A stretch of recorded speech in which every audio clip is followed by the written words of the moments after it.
Hey, Cleaning Nation, Mike Campion here with one of the very, very, very, very, very, very, very, very, very, very few human beings in the world that I actually like better than Lindsay. Big talk. I know that's a short list. That's a big talk. This is my bride, the lovely, the amazing Nathalie Campion. If you love her, you can follow her on Instagram at Moms Love Guns. She's just here helping out. She does not have anything to sell. She's just, anyway, Lindsay's on vacation and I don't know why. Well, I do know why. Look at her. She's gorgeous.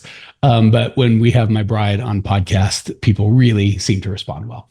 So that is why Lindsay looks a little different, and I'm going to be a lot more flirtatious towards her than on other calls.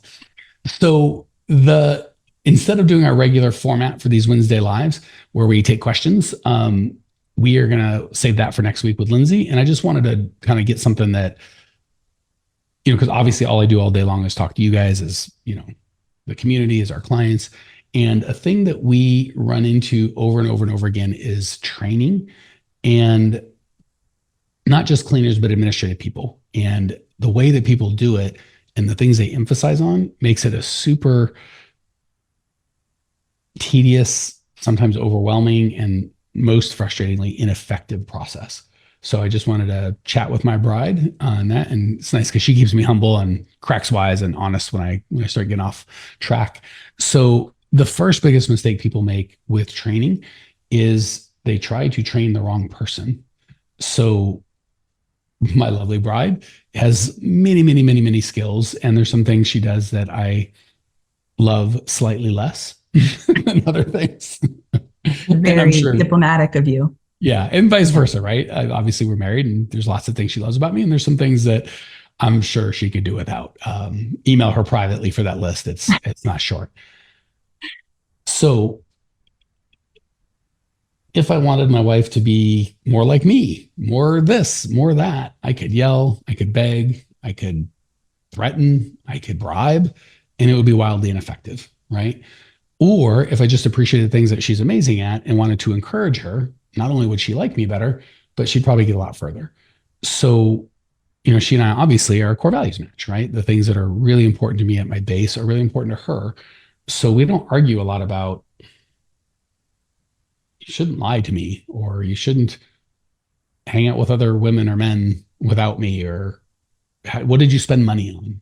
Because we value things pretty similarly. Like if I happen to be really like, let's just buy everything all the time, and she was a big saver, we'd probably fight. But our kind of core values around money are the same. So I don't have to micromanage her, and I don't think she believes she has to micromanage me. And it just works. But if I just at my heart of hearts was a spender, and she at her heart of hearts was a saver, her trying to convert me or me trying to convert her, it's just a long deal. So we'll get people that don't share our values. They can go into a house, take the client's money through you, do a half-assed job, and just be like, I'm done, and leave. And I'm a terrible cleaner. Natalie's a terrible cleaner, but we would never do that just because if we said we'd do it, like we got to do a good job just because it's who we are. So if we don't have that, you can train us till the cows come home and you are not going to get the result that you want. If we do have that with very minimal training, if no training, we're going to do a good job because we're like, oh boy, this doesn't look good. Natalie, this sucks. What do you think? We better call the owner. Like, it's the right thing. So the first thing, and I'm going to let Natalie jump in and give her thoughts. The mistake we make on training is we just try and make, perfect example, you know who I'm talking about. We had a friend that was a dog trainer, and he said 90% of his time is picking the dog. He's like, it's really hard. 1 in 100 dogs I can train to do the things that he needs them to do. And he's like, I can get a 7 to a 9, but I can only get a 5 to a 7. And most dogs are 5s. So ours is a 2. For love, he's a 10 for doing anything useful to the world. All right. So spend more of your time and we'll give you some systems on that. The whole foundation we have to lay before we even talk about training. If you're trying to train a 5 to get to a 9, stop immediately and find a 7 and then train them to be a 9. But I have no systems or processes to train a 5 to get. And I'm not saying it's not and I know dogs are different than humans. It's possible in human life, but not at scale, not profitably, not without driving yourself nuts, not without driving the trainee nuts, right? Like if I was spending money all the time, I guess with enough time and effort and abuse and threats, Natalie might be able to convert me, but I wouldn't like her and she would like me, and be better if she just said, let's find some, let's find a fair middle. Anything I'm missing on picking the right person is the foundation of training? Yeah, just two things. Attitude is everything. I think a lot of way back when I was coaching a few people, they had cleaners that were experienced, but never did the things that they wanted them to do because they knew too much. Their cup was already full. They couldn't learn anymore, and they were just stubborn and they just wouldn't fall in line. So don't confuse experience for a good employee. And then, the attitude, like you can train the heck out of the right attitude, but you cannot train the wrong attitude. You can't have them be better. The old adage of in cleaning, not for brain surgery. For brain surgery, I'm hiring for skill. Let's be clear. But for cleaning, I'm hiring for attitude, training for skill. Many people think, oh, they need experience and they hire for skill and try and train for attitude. And that is a frustrating at best and business killing at worst. Okay. So with that as the foundation, assuming you've got the right person, now we get into the blocking and tackling.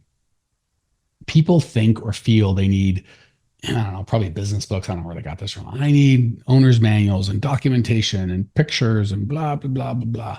And I guess, yeah, if you're IBM and you've got 10,000 people and you train very complex things at scale, yeah, I guess that's probably what you need. But this isn't us, right? We're typically training 1 to 5 or 10 people in a month, right? On a pretty rudimentary skill. And again, here's another thing. We got to get off the same, you talked about attitude first. If your attitude is I'm a special snowflake and nobody cleans like me and that my clients only want my stuff, well, that's a great way to have a job, right? At some point, you got to be like, the goal is not for me to be here. You'd have it. They're just comfortable with you, right? When I first started coaching, I was always on the podcast. I did all the coaching. And when I started hiring teammates, I was like, oh no, people aren't going to want it. They want me because they know me from the podcast. And I learned people think of it crap. The team that we have is amazing and they get results. And people realize pretty quickly, I thought I liked Mike. I really just want results and I don't give a crap. It's Mike. So, a little stingy to the ego, but better for the free time when you realize they just want the result. Your people are the same way. They think they want you. They just want a good result. And the more you pour into the belief of I'm magic and I'm the only one that can clean this, it's a great way to own a cleaning job till you die. So we got to kind of get out of that and into, it's a repeatable, trainable skill that anybody can do. And as long as you have that belief of I'm magic and I'm the only one that can clean this way, okay, then that's fine if you just want to clean forever. So the way that you want to train is first, believe that it's repeatable, scalable, dependable, not this magic thing that only you have. And second, instead of having a bunch of documentation that takes a bunch of time to update and no one's going to follow it anyway, right? If you got this big long book and you're like, you read this thing, they're not going to read it. You sign saying you read it. They will sign, but that doesn't mean they read it. And then you not only sign and read it, but memorize it a week later when something comes up, remember what you wrote. And then not only that, implement against or with your core values, that thing that you may or may not remember from a week ago that you were supposed to like, it's never going to happen. So again, that's why values are so important. The easiest training thing ever is if I'm going to be doing the thing anyway, Nathalie, come on, let's go clean. And then she watches me and then I watch her and then I spot check her and then I really spot check her. And that's it. That's really, really it. So that works for administrative. Oh, I've got, scheduling is a perfect example of no one else can schedule. I'm the only one that knows where everybody is and who's available. No one can do it. Well, if I schedule, I'll just be like, hey, Nathalie, I'm going to schedule. Let's do it on Zoom and you can watch me. And guess what? I could record that Zoom call and I could make it available to the next person. And that could be training. And then after I do it, if she's a good teammate, she's going to ask a bunch of questions, good questions, and I'll answer them. And then when she asks the question, I'll probably further solidify my scheduling process. Because when I'm forced to communicate, be like, why do you do that? Why do I do that? And we'll probably improve the system as we go. And then she'll do it and run into problems and ask me questions. And I might ask her questions. That's a good idea. Why'd you do that? And then I just make myself available and she does it by herself. And that can work for accounting, for scheduling, for sales, for cleaning, for any of that sort of stuff. So I guess the big concepts, and I'm going to let Nathalie jump in, is if you don't have the right person, you're barking up the wrong tree. Second, if you believe you're the only magic person that can do it, you're really setting yourself up for doing it forever. And third, you don't need a bunch of manuals and scripts and things to memorize and a bunch of work. Just come on, let's do it. Because really what you're teaching is core values and they're caught, not taught, right? So the more time I spend with Nathalie, I don't have to tell her my core values. She sees who I am. She knows who I am. So if I tell her what a hard worker I am and I'm on the couch half the time, She's not really going to listen. But if we go out and clean something, she sees me hustling and really getting at it, she gets what's going on. So I feel like that's the big framework. But part of the reason I love having Nathalie on is she gets all the benefit of talking to a lot of our clients, and usually she has a different perspective that's more fun and typically more insightful than what I have. So what say you on any and all this training nonsense? Love of my life. I think it's a mindset thing, especially when you are transitioning from my cleaning services are special, I do a better job. Because obviously you think you do a better job than everyone else. Otherwise you'd try harder or you'd be failing, right? So to make that successful transition, you have to switch it from the only thing that they'll accept. Like, I think what it is it's what's gotten you from solo operator to like trying to hire your first person is pride in your work. And there's a lot of validation in that. People say, oh my gosh, you clean so good. And so, you feel good about it. But then if you sublet that out, now you don't get those validations anymore. There might be like this, what am I doing? I can't quality control it. And I think that that's really tricky for some people. Mike Campion here. Do you ever listen to the podcast and go, this is great information, I just wish I could actually get it implemented and I wish I could get some help? Well, we do that. If you would like either myself or my team's help actually coming up with a plan that's specialized to you and your business, because with these podcasts, obviously we have to be very general and we can only go 20 minutes at a time. If you'd like to jump on a call with myself or my team, go to growmycleaningcompany.com/talk. We'll jump on a call. There's no charge. And we'll help you get some absolute clarity around exactly what to do next and how to do it. The reason we don't charge for these calls is the plan that we come up with, people want help implementing that. If that's the case, we're happy to talk about it. And if it's not, that's okay too. We're happy to just help you come up with a plan. So if you want to translate the information you're learning here into an actual plan that can change your life, give us a ring, growmycleaningcompany.com/talk. Love to either myself or have one of our coaches walk you through and actually personalize the content you get here to where you're at with your business. Talk soon. Yeah, let me give a specific example because that's so spot on, Nathalie. I remember the name. I won't share it out of respect for her, but she mid-40s, she might have been 50 at this time. I think she'd been in her business 15 years, at least 15 years, maybe more. And she had been cleaning that whole time. And she was a bright lady. Her husband had a good job. Like, they were doing pretty well.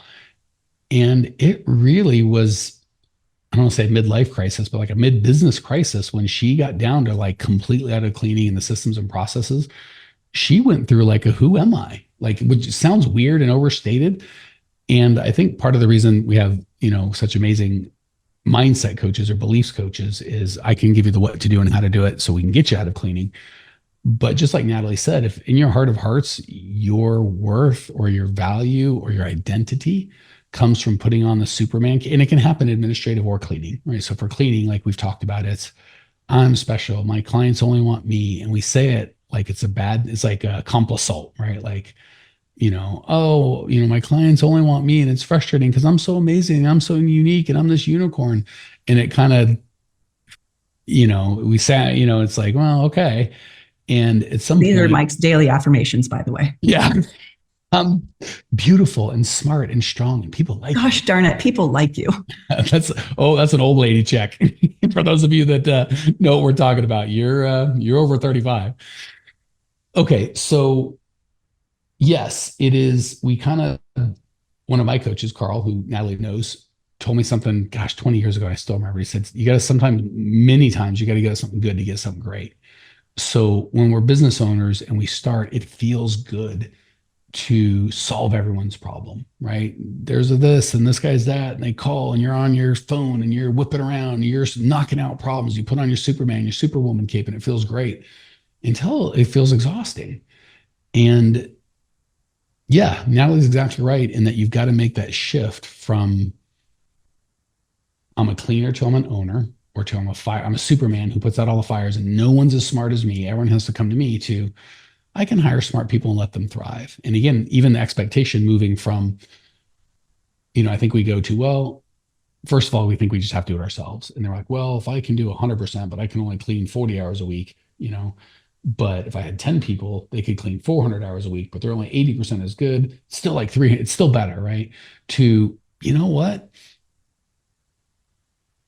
If I had the right person and they really cared about this, maybe they could even do better than me. Right? Like the people that we have on our team aren't just as good as I am at some things. They're better at the things that they do, sometimes by a lot.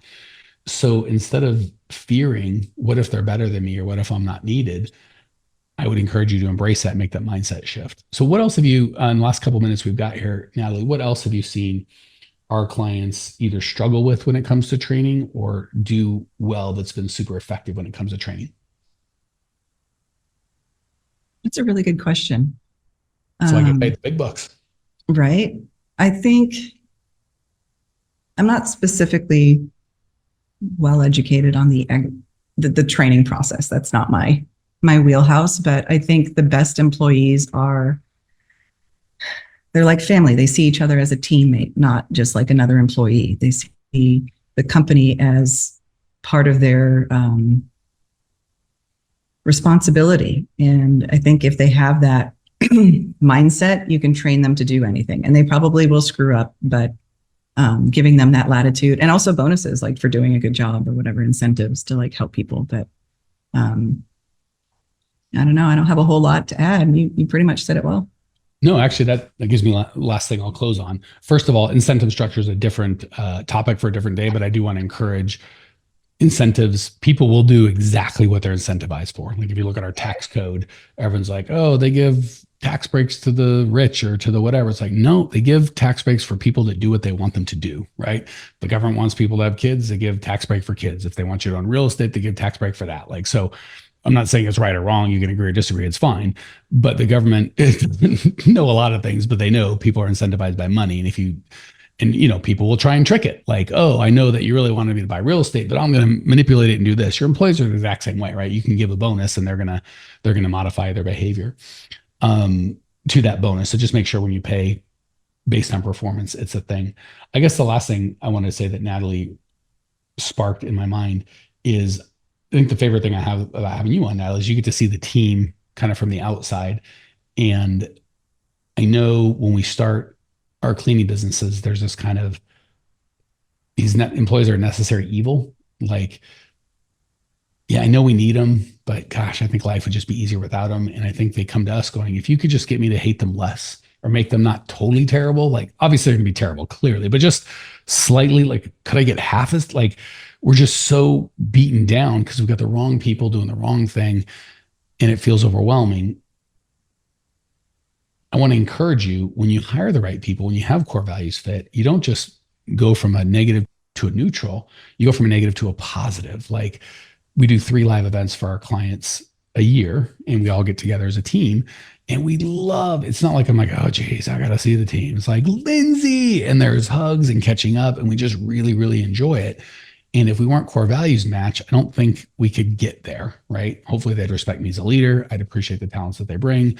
And that would just be that. Like, I'll see you on the first day of the, like we've got a planning meeting, or it would just be that. But it's not. It's, we really, truly look forward to spending time. So I want to encourage you, don't have your goal to make it less terrible, or maybe they're not so awful. I would have the goal is like, these people enrich my life. I really, we do weekly meetings or monthly parties or quarterly reviews. It's not a chore. It's like, this is something I'm really looking forward to. So I guess the overview would be, you get the right people. Training almost doesn't even need to be talked about. If you've got the wrong people, there's no amount of training that can fix it. And you've just got to shift your mindset and beliefs from I'm a special unicorn that no one can be like, to if I've got the right people, we can make a lot of people happy and we can do it in a way that's joyful and fun. And they enjoy each other and they add, and it's really a gift and a blessing as opposed to a weight and a curse. Anything to add, Ms. Campion? Yes. Ms., huh? We're not married anymore? Oh no, Ms. is very equal. That means you could be married, you could be unmarried. Like, you don't know. Is that Ms. instead of Miss? Ms. MS is I'm not sure. But yeah, we're married. You're not getting off that easy, lady. What were you going to say, sweetheart? Yeah, we actually do have a question that Josh Tucker had sent in. And it is, I own a cleaning business in Tennessee. The challenge with our specific trade is seasonality. How can we take traditionally seasonal business and turn it into a year-round cash positive business? Wow, that is a question from left field and a bit of an ambush. I'm feeling a little, where's Lindsay? Why would you do this to me then? She's on vacation. That's what happens when my wife volunteers to help for free. I mock her in front of literally dozens of listeners. So that is a complete out of left field question, and we will definitely end with that so we don't run out of time. Completely different than team making. Well, I guess it's the concept. We're going to take a concept we've been talking about this whole podcast, and it plugs in perfectly to that. If you've got the wrong customers, there's nothing you can do to make it more seasonal. Like if you're Airbnb or just if you're in a seasonal type customer, then you're a seasonal type customer. Like I've got a fireworks business. How do I make it less? You can make it less seasonal, but it's going to be seasonal. The right answer is getting different business. So if you're serving Airbnbs exclusively or predominantly, or schools, there's things you can do to like maybe offer maintenance when they're not full, or in this, help them get there's things that you can do. But the short answer is upgrade your clients, right? Find clients that are, I get a lot of people, I'm in a beach town and, the population doubles when it's high season. Like, okay, what's the population regularly? 50,000.